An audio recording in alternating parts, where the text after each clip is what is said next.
Good afternoon. This is Bill Bodner, Chief Market Analyst of Mortgage Market Guide. Thanks for tuning in to our MMG Weekly Wrap. So we have here a chart of the Fannie 30-year 4% coupon, and again, it's more of the same. We're watching this 100-day moving average, the orange line.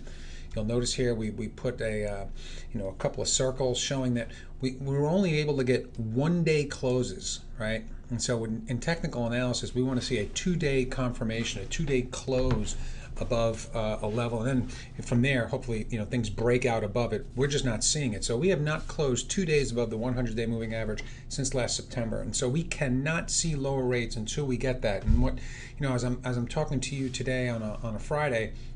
We had a little close above it yesterday. It looked nice, but then this morning we opened lower than yesterday's close, and we moved back beneath the 100-day moving average, and things have actually gotten a little worse still.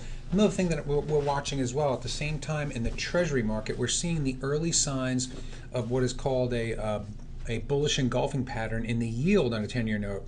And right now at 288, it's a 10-year note yield.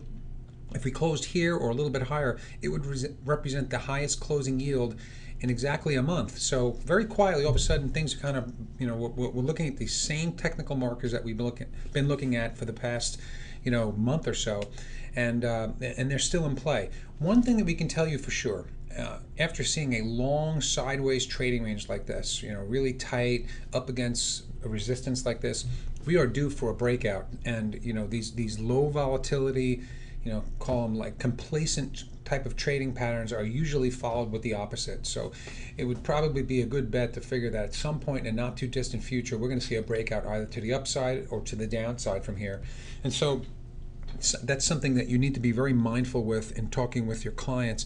At the same time, the next week we have some news that could actually do that. We're going to get GDP numbers, the first reading of the second quarter. We're expecting a good quarter. If that number comes in strong, that could be the impetus to push prices further away from this resistance. Right now, the saving grace for bonds is that inflation is still very, very tame. And the stronger U.S. dollar that we're seeing is going to probably keep it there, because as the dollar gets stronger, and we're seeing the U.S. dollar, at year plus highs, that tamps down inflation because it makes exports cheaper. It also makes commodities like oil cheaper. So there's definitely a softening of inflation component with a strong dollar. And that's good for the long-term value of bonds, long-term bonds and any kind of high-yielding instruments. So we don't see rates shooting up in the near term because of inflation. At the same time, in the near term, we got to be very mindful that we could get a pop, though, because we're ready to break out one way or another from this sideways trading range. I hope this stuff helps you, and we thank you so much for your membership to Mortgage Market Guide.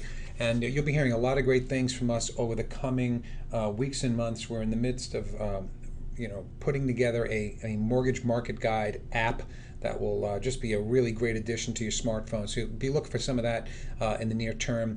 And we're also working on some significant enhancements to just the MMG product as well. So you're going to see a lot of great stuff over the coming weeks and months. And again, thank you for your membership. Have yourself a terrific weekend, and bye for now.